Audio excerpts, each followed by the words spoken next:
नमस्कार. आपल्या सगळ्यांचे महाराष्ट्र सोशल न्यूज चॅनलमध्ये हार्दिक स्वागत. चला वळूया तर एका नवीन बातमीकडे. आजची बातमी. धुळे शहरातील जवाहरलाल नेहरू स्टेडियमच्या नूतनीकरणासाठी आमदार अनुप अग्रवाल यांनी 2 कोटी रुपयांचा निधी उपलब्ध करून दिला आहे. स्टेडियमच्या विकासासाठी नवीन मातीचा आखाडा, मॅटचा आखाडा, स्वच्छतागृह, प्रेक्षक गॅलरी, आधुनिक विद्युतीकरण आणि VIP स्टेजसह संपूर्ण स्टेडियमवर डोम उभारण्यात येणार आहे. डोममुळे वर्षभर कुस्ती स्पर्धांचे आयोजन करणे शक्य होणार आहे. सध्या बोरिंग आणि साऊंड सिस्टीमची कामे पूर्ण झाली असून उर्वरित कामे लवकरच पूर्ण होणार असल्याची माहिती तालीम संघाचे अध्यक्ष रवींद्र आघाव यांनी दिली. जिल्हा अध्यक्ष राजवर्धन कदम बांडे साहेब, त्याच्यानंतर तालीम तालुका संघाचे अध्यक्ष रवींद्र आघाव उर्फ गड्ड्या पैलवान आणि माझे सर्व मंडळी, उपाध्यक्ष, सर्व पदाधिकारी आणि सगळे जे ज्येष्ठ श्रेष्ठ वस्ताद यांनी सगळ्यांनी आम्हाला पाठबळ देऊन का वो काहीतरी करायचं आहे.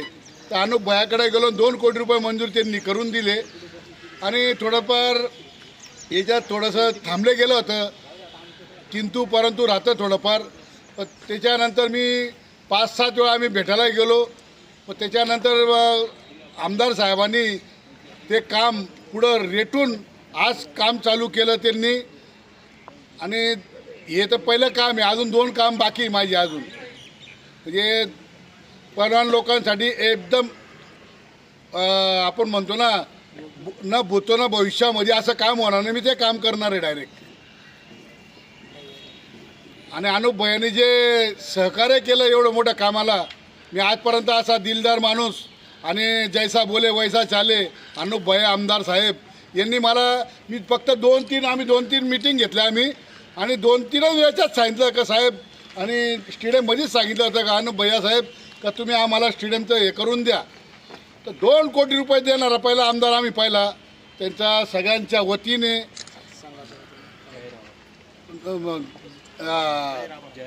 जाहीर आभार करतो त्यांचं.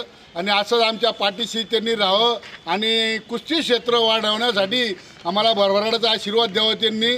बातमी आवडल्यास चॅनलला लाईक व सबस्क्राईब करा व दररोज अशा नवनवीन बातम्या पाहण्यासाठी चॅनलला फॉलो करा. धन्यवाद.